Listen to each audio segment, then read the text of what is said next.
Bonjour Florent pour Reportage VIP, nous sommes le dimanche 27 juillet 2014. L'arrivée du Tour de France à Paris, c'était aujourd'hui.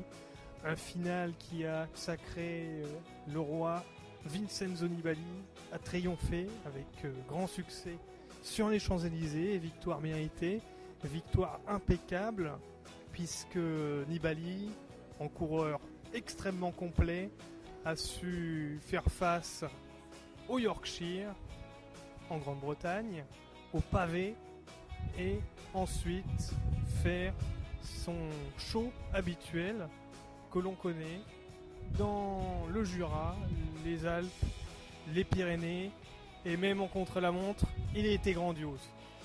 La deuxième place, ensuite, qui revient à Jean-Christophe Perrault, 37 ans, et lui aussi, il a été époustouflant.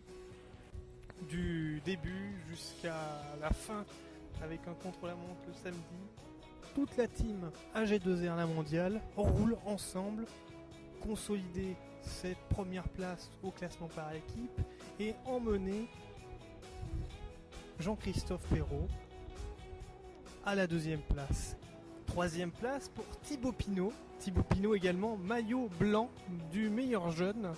Troisième place, et là ça a été le panache, ça a été la fraîcheur, puisque Thibaut Pinot a réussi à coup de pédale à déstabiliser même les meilleurs, à pouvoir décramponner notamment ce fameux Alejandro Valverde, à le distancer en contre-la-montre. Romain Bardet, 6ème, battu par Van Garderen sur le fil à 2 secondes sur ce contre-la-montre, notamment lié à une crevaison. Il y a également le maillot à pois avec Rafał Majka. Grosse surprise sur ce Tour de France. Le Polonais a su emporter les foules, a su galvaniser Rafał Majka et la fraîcheur de ce Tour de France.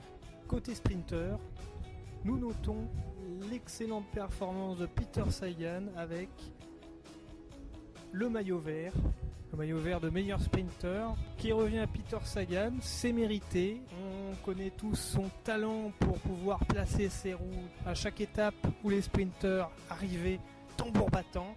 Peter Sagan était toujours présent, mais au grand regret du public, il n'a gagné aucune étape. Pour conclure, ce Tour de France 2014 nous a offert un scénario dantesque qui est parti d'Angleterre pour arriver à Paris en 3 semaines. À noter que ce monde vu sur les routes d'Angleterre sont magnifiques. On peut voir en quelques années, on a réussi à conquérir le cœur des Britanniques à travers la petite reine. Une effervescence de folie qui confirme que le Tour de France doit pouvoir s'exporter à travers le monde entier, puisque les passionnés de vélo ne sont pas qu'en France, mais partout dans le monde. Quand on voit le succès réuni dans le Yorkshire, pourquoi ne pas rééditer l'expérience des météos parfois dantesques qui se sont abattus encore une fois sur le Tour de France cette année, avec du brouillard, du grand soleil ou même parfois des pluies battantes où les coureurs, notamment ce fameux Jack Bauer, qui à 50 mètres de l'arrivée a été rattrapé au grand galop par le peloton pour que justement ce Norvégien sprinter qui a gagné 2 étapes sur le Tour de France, notamment dont l'une à Talard, le Norvégien Christophe, a réussi à lutter pour pouvoir marquer les esprits.